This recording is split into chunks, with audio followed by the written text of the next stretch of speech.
Hey YouTube. So this is my first YouTube video and I've been putting it off for a while, but I wanted to share my experience with miscarriage and just how to cope with miscarrying because it can be a lot.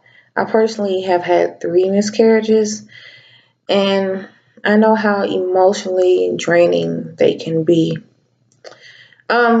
This video is about my first miscarriage. And I hope I pronounced this right because it seems like every time I messed it up, but I had a light ovum. That's pretty much where the baby, you kind of get pregnant, but the baby doesn't develop. You get the sac, everything's in place, but you don't have a baby. Um, so my first pregnancy with my husband, I found out I was pregnant December of 2016. And it was around Christmas time, so I was really excited. I was happy. I had took my pregnancy test before I went to work one morning. And to get that positive, I was just like really overjoyed with life. I was happy. Then like Christmas night, I started bleeding slightly. And I was kind of freaking out. I was like, oh gosh, what do I do? But, the internet is our best friend. I Googled it and I saw that it's kind of normal to bleed in your first trimester. So I didn't think anything of it. It wasn't heavy, but I had to wear a pad. So fast forward 4 weeks later, and I have my first doctor's appointment. And I get there, they tell you to undress and get ready for the doctor, yada, yada, yada. And the doctor, well, actually, the midwife came in and her assistant, and she was doing my ultrasound transvaginally. And she said, well, I can't find a baby. I see the sac, but I don't see the baby. And at first, I didn't think anything of it. I said, okay, well, just find the baby. And she kind of squirmed around a little bit with with the probe. And she said, well, I still can't find the baby. I see the sac. So she sent her assistant to get a doctor. The doctor came in and she did another ultrasound to attempt to find the baby. And she said, well, I don't see a baby, but your cervix is also tilted, so maybe that's why. She said, sometimes that could be the reason if the baby's just hiding, or if not, your baby didn't develop. I didn't really understand at first, so it kind of took my husband to explain it to me exactly like what she meant.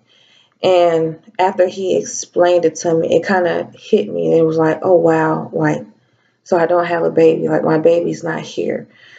Um, I cried, of course. I was sad.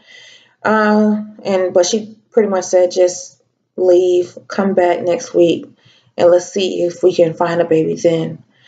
That whole week it was just a long week of, as you can imagine, it's just what you don't know what to do. It's just you want to see your baby. That's all you can think about. And then I got back to the doctor that next week and she did another ultrasound and there was no baby. She gave me 3 options.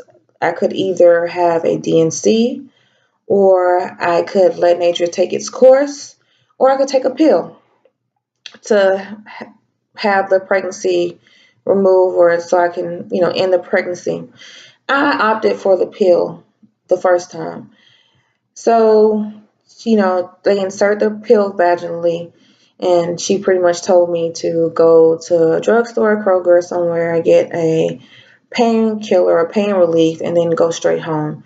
And I did that. I stopped by the store, got some medicine, and then I went home. And at first I was like, oh, nothing's happening. I don't feel anything. This is not going to work.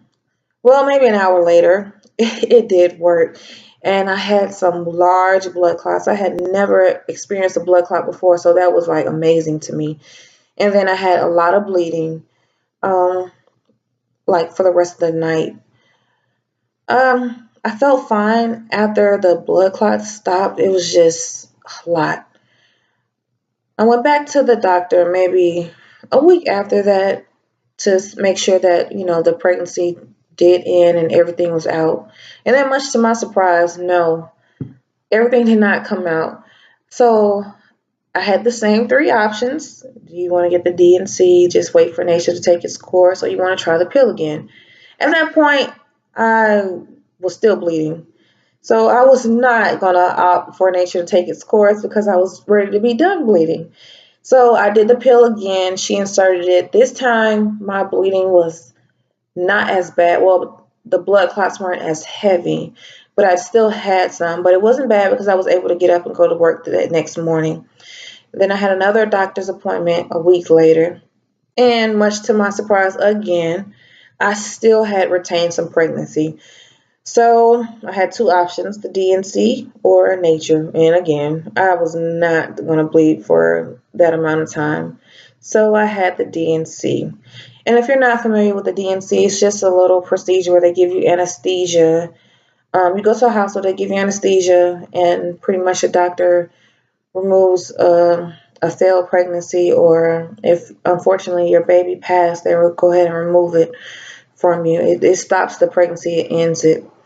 I wasn't in pain. I had some cramping afterward, but I wasn't in a lot of pain. It actually was a pretty easy procedure.